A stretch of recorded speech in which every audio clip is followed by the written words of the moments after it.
complexe. Moi, je suis Sophie, je suis la responsable commerciale et du coup, voilà, je suis aussi chargée de vous accompagner, de vous guider un petit peu dans le complexe pour que vous puissiez découvrir un petit peu l'histoire de ce lieu.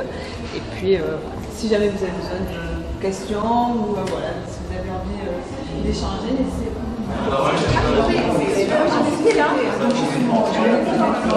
Donc là, vous avez le deuxième étage où vous avez une médecin nutritionniste et vous avez également les poupées. Le complexe a été créé il y a 5 ans par la famille Zidane. En fait, c'était une volonté des frères et sœurs de Zinedine et la volonté aussi de Zinedine de créer un complexe qui soit familial, qui regroupe plusieurs activités. Donc, forcément le foot puisque il y a cet attrait-là, mais il y a aussi l'envie d'aller chercher des activités pour toute la famille, d'où le restaurant, d'où une crèche, des activités pour enfants et aussi une salle de sport où les femmes, mais pas que, peuvent aussi se retrouver. Donc là, il y a un toit terrasse et effectivement, on peut faire des soirées, on organise des choses comme ça. Et là, ça a été fait pour les 40 ans, par exemple, de Zinedine, lors des 1 an de l'inauguration du Z5. Donc vous aviez pas mal de ses amis qui ont été invités, donc voilà, ça peut servir de ça. Et là, effectivement, vous avez l'aréna qui se construit juste en face. Qu'est-ce que c'est? L'aréna, en fait, ça donne sur les bon, ça va aller. Comme vous pouvez le constater, là nous sommes devant une rétrospective de tous les ballons de la Coupe du Monde. Donc depuis 1930, nous avons les ballons qui ont servi pour la Coupe du Monde. Et là, il y a une petite erreur parce que le ballon de la Coupe du Monde de 1998 n'est pas là. Tout simplement parce que lors des 1 an du complexe Z5 et pour l'anniversaire de Zinedine, de ses 40 ans en fait, il avait invité des amis, les joueurs de 98, Ronaldo était venu spécialement du Brésil, et ils ont tous signé le ballon et quelqu'un est reparti avec le ballon. Donc du coup malheureusement il y a un amateur de foot qui doit être très heureux avec un ballon dédicacé qui n'était pas à son attention mais par contre qui doit bien lui faire plaisir. Donc là nous sommes dans la boutique Adidas qui est le sponsor historique de Zinedine depuis son plus jeune âge. Donc nous avons aussi confectionné une ligne qui est Adidas et qui est floquée Z5 que vous ne trouverez uniquement ici et sur les sites de Turin, de Paris et bientôt d'Istres qui ouvrira en 2017. Donc vous avez une gamme foot, une gamme femme fitness et puis une gamme aussi enfants pour leur plaisir de jouer au foot ou d'activités également fitness pour les enfants. Et donc là, vous avez la chaussure Predator qui est en fait l'emblème de la chaussure de Zinedine, puisque Adidas est le partenaire historique de Zinedine en fait, qui le suit depuis ses débuts. Et d'où la boutique en fait, où vous avez une boutique qui est uniquement Adidas et vous avez à l'intérieur de la boutique toute une ligne qui est floquée Z5. Et en principe, les deux parties peuvent faire un contrat. Je sais qu'avant, c'était on n'avait pas le conscience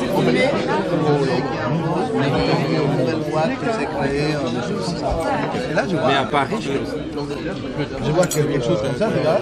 Là, moi, en fait, c'est un peu compliqué. Là, on vient de passer 7 ans sur le compliqué. oui, il n'y a pas. Il doit y avoir un asservissement.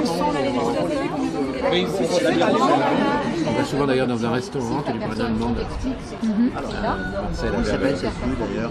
Alors la rue, c'est jamais. Le restaurant, c'est rue. Ah oui, oui. On a appliqué les bonnes méthodes d'ingénierie. Par exemple, pour leur développement de business et leur développement commercial, leur recherche de nouveaux projets à l'international. Ça marche? Bien sûr. Bien sûr, grâce au CAFAP, au réseau des CAFAP. Bonjour à tous. Donc j'espère que tout le monde a passé un bon été. Voilà, il y en a déjà qui répondent positivement. Donc nous, c'est notre, je sais pas combienième Stammtisch, mais bon, on les compte plus tellement il y en a eu.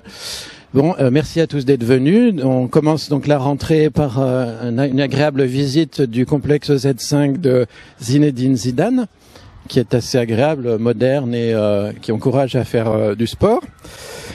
Alors, je vais vous présenter une nouvelle membre, qui est venue nous rencontrer à ce Stammtisch, Claudine. Et elle va nous expliquer rapidement, d'où elle vient, ce qu'elle cherche et pourquoi elle est venue au CAFAP. Voilà, comment elle est arrivée au CAFAP. Merci.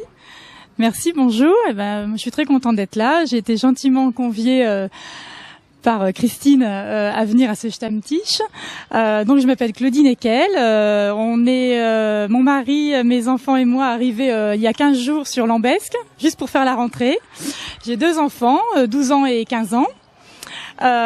J'ai suivi mon mari, donc ce qui fait que j'ai quitté mon emploi début août en Picardie pour en retrouver un ici. Assez rapidement, j'espère. Voilà, j'étais en fait responsable administration des ventes, France Export. Il y avait eu une restructuration des services administratifs dans la société où je travaillais et on était vraiment en contact avec les filiales et les clients. On était la filiale d'un groupe allemand.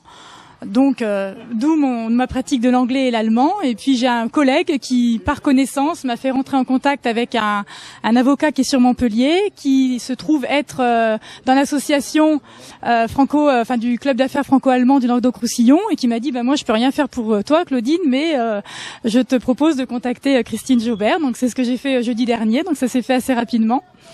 Donc ici, on m'a dit que le réseau était très très important, donc c'est pour ça que je suis là aussi, entre autres, aujourd'hui, pour rencontrer des nouvelles personnes. Et puis, on sait jamais, pour découvrir aussi le marché de l'emploi, parce que j'ai tout à découvrir. Je ne connais pas du tout le coin, parce qu'on y est venu seulement en vacances quelquefois. Donc, j'espère pouvoir rapidement découvrir le marché de l'emploi, et puis, entre autres aussi, découvrir de belles personnes et pouvoir reprendre une activité professionnelle dans le développement export, soit du côté commercial, développement commercial export, recherche de partenaires, soit côté administration des ventes, service client. Voilà. Merci. Merci Claudine. C'est vrai que le marché la demande d'emploi de sociétés cherchant du personnel parlant allemand est assez important puisqu'on en reçoit quasiment toutes les semaines au CAFAP et on a même du mal à pourvoir. Voilà. Donc merci à Roland. Je précise que Roland il est consul honoraire maintenant, c'est ça, à Montpellier. Donc il est président du CAFAP et aussi consul honoraire d'Allemagne. Voilà. Et on a des très bonnes relations avec lui et ses membres à Montpellier.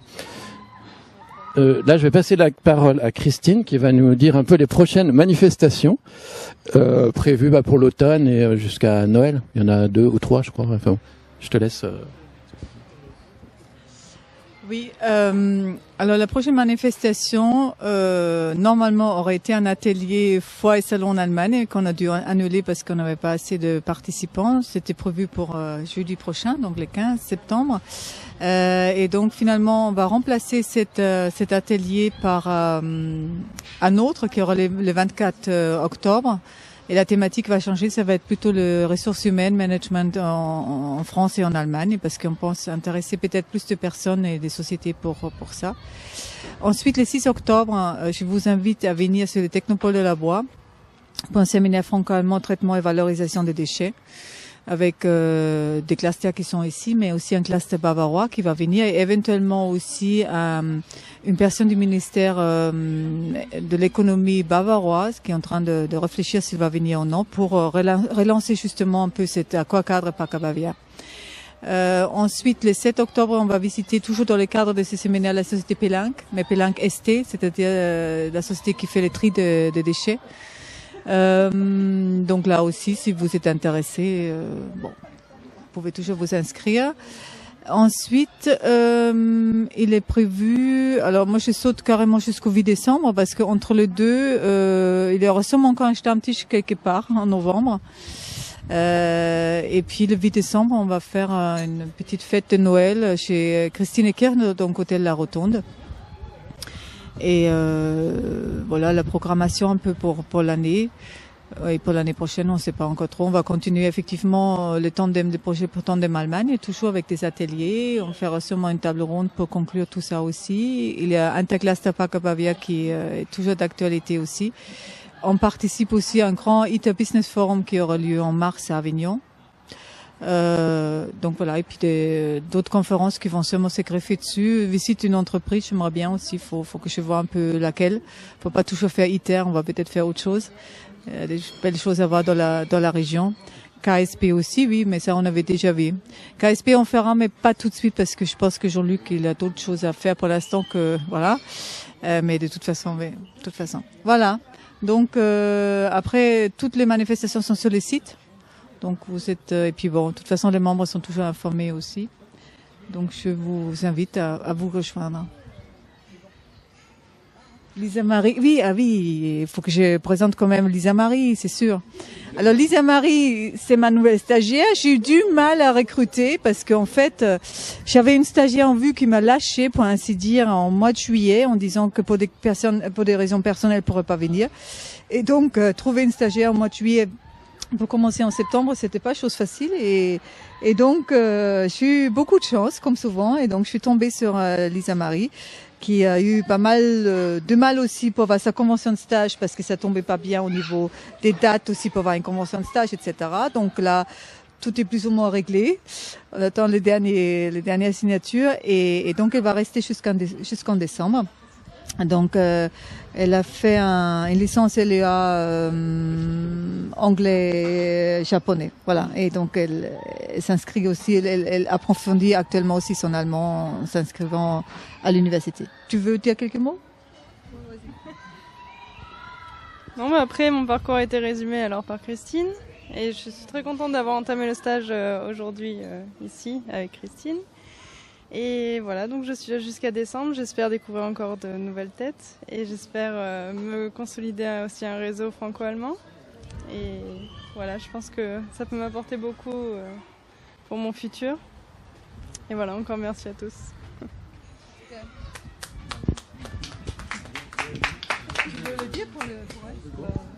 Oui, alors juste une petite précision, c'est en fait il y a en fin septembre, c'est le 24, c'est ça? Enfin, le 23, enfin vers la fin du mois de septembre, il y a la rencontre, c'est important, la rencontre internationale des clubs d'affaires franco-allemands qui se passe à Rennes, donc au club d'affaires de Rennes, avec tous les clubs, 10 en France, de France et d'Allemagne, qui se réunissent pour cette occasion et qui vont visiter un peu la région, Bretagne, etc. et les relations allemandes avec les Bretons, entre autres. Voilà, sinon c'est tout. Je vous souhaite à tous une bonne journée, un bon début d'année et au prochain Stammtisch ou à la prochaine manifestation. Venez nombreux et surtout aussi, il faut être force de proposition aussi. J'invite tous les membres du club, au-delà de nos programmes, à venir nous faire des suggestions d'activités, de manifestations ou aussi en phase avec nos programmes, aux programmes qu'on fait. À bientôt.